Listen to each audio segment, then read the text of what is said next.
Australasian Safari is Asia Pacific's ultimate off-road adventure. This grueling 7-day rally involves competitors in four-wheel drives, motorbikes, quad bikes and side-by-sides, racing against the clock as they test their skills over 3,200 kilometres of challenging Western Australian outback terrain. Considered one of the world's great endurance events, the Australasian Safari attracts the very best local talent and international entries from America, South Africa, Great Britain, France and Thailand, to mention just a few. It's an epic adventure that explores the vast and beautiful expanses of Western Australia. Safari is a test of courage, speed, skill and endurance. In its 28th year of running, the rally course sprawls along and around Western Australia's stunning coastline. And the competitors are tested with a huge variety of different terrain, from remote desert, salt pans and bushland, to creek beds, gorges, dunes and beaches. This year we'll see 100 competitors compete in moto, auto, side-by-sides and quad bike categories, racing 3,200 kilometres over 7 tough days. The Australasian Safari commences within the city of Wanneroo, before moving further up the coast to Jurien Bay, then Northampton. The rally route continues its coastal journey along to Kalbarri, then inland to Gascoyne Junction, finally crossing back to coastal Carnarvon and down to Kalbarri before eventually climaxing in Geraldton. This spectacular and remote expanse of Western Australia provides the perfect backdrop for this world-class event. The competition takes in some of the world's most spectacular scenery, and the region is known for its remote wilderness and diverse terrain.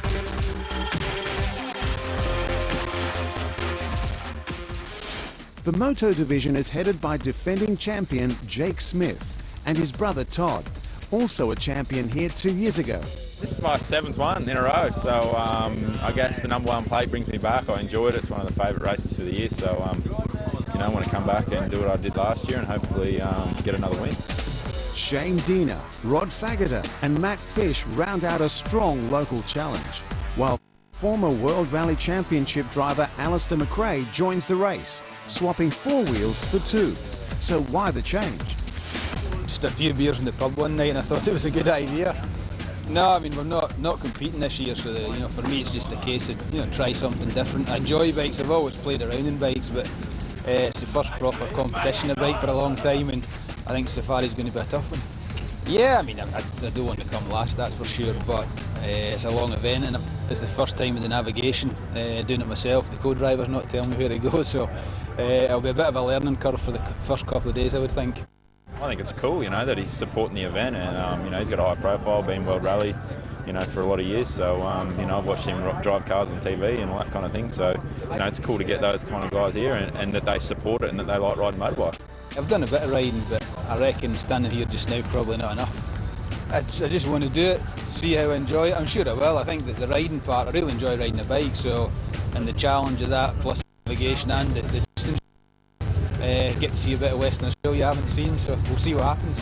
The auto field sees plenty of new competitors and some Safari legends in the shape of Bruce Garland, Keith Wheel and Jeff Olam. Yeah, I brought back the Dakar car. It's a purpose-built Toyota Hilux with a little 4.6 V8 in it. It's a lovely car. Every year we've had a bit of bad luck, mechanical failure. Fingers crossed this year the car can go well. We'll be up there, but anyone can win this event. Strategy is go hard the whole way. On the quads, it's 2011 Safari champion John Maragazidis, leading the field over Heath Young and a host of strong contenders in the side-by-sides. I love the thrill of the competition. It's a great event. It's a great course. See if we can get through some fun again. So with the ceremonial start complete, the competitors fired out to the Ardross Estates prologue stage in Jurien Bay. As the Brits Motorhomes Leg 1 gets underway, Lee Stevens is on his safari debut in Western Australia, riding the number 6 KTM, and makes a flying start to his campaign, the first to charge through the coastal salt spray. But defending champion Jake Smith on the Honda has won here twice before. The number 1 on the front of his bike casts a shadow over all other competitors as he blasts through the sand. Even for his brother and former champion Todd Smith on the number 4 Honda.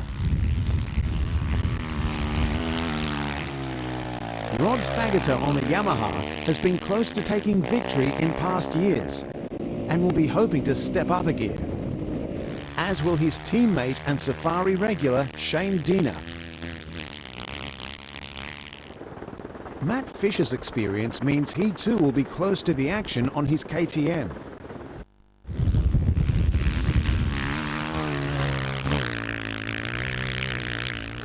In the quad category, it's a 5-way battle. Number 96 Glenn Brown blasts down the beach to overtake Sazabo Mahali. But the thick sand catches him out on the corner. But after all, what's a bit of sand in the face between friends? And the side-by-sides are hard at it as Gary Connell takes on Michael Hukin for the prize of Top Polaris. Making a rare return to this year's safari is a single entry for motorbike and sidecar. Everyone is keen to see how the dynamic siblings of Max and Sam Hutchison will cope with the heavy sand and rough tracks here in Western Australia. In its second year of running at Safari is the Dakar Challenge, a race within a race. The winner of the challenge receives a cash prize to help pave the way to Dakar. They have 2 different entries. They have a moto entry and a car entry. So the competitors are split into 2 groups. The best in each group get a free entry to the Dakar. And getting a free entry to the Dakar is a huge commitment and a very big deal. You can't have ridden before in the Dakar or placed top 10, I think, in the world title event. So they're going to help with the entry fee, so we'll give it a shot. You have to be a rookie, I guess, and not come in ranked in this type of event before. And we haven't. This is actually our first event of this specific format. For everyone that rides off-road motorbikes or even cars, the ultimate challenge is to compete in the Dakar. This category obviously gives you a chance to get in and get a significant discount. I think it works out to about 20,000 Aussie dollars. It's not just the money of the entry, you're also getting people wanting you to win, you know, or not win, but make it to the end, because that's a real win in Dakar, I reckon. And the challengers see Safari as great preparation for the Dakar. It's got such a reputation to it as being real tough and challenging and great terrain and just a great atmosphere too. You know, the people are all super friendly and real fun and very challenging too. So it's a great environment to be in. I was going to do safari come hell or high water, and but yeah, the Dakar challenge being a part of it, I thought, well, might as well give it a go, because you know, you never know what can happen. I'll ride as hard as I can for sure, but I don't want to be missing turns and flying through the bush, so that's my strategy. It's not a race, it's a real endurance one, this one. The biggest race in the world that I'd love to do. I've always, watched it on TV every year, and the ultimate race. It's been a sort of a far-off dream, and that it looks like it's getting closer. In the auto division, it's Jeff Olam in his Dakar specification Toyota Hilux who leads out. The car sounds fierce as it roars across the beach, and everyone will be looking to the Queenslander on the timesheets.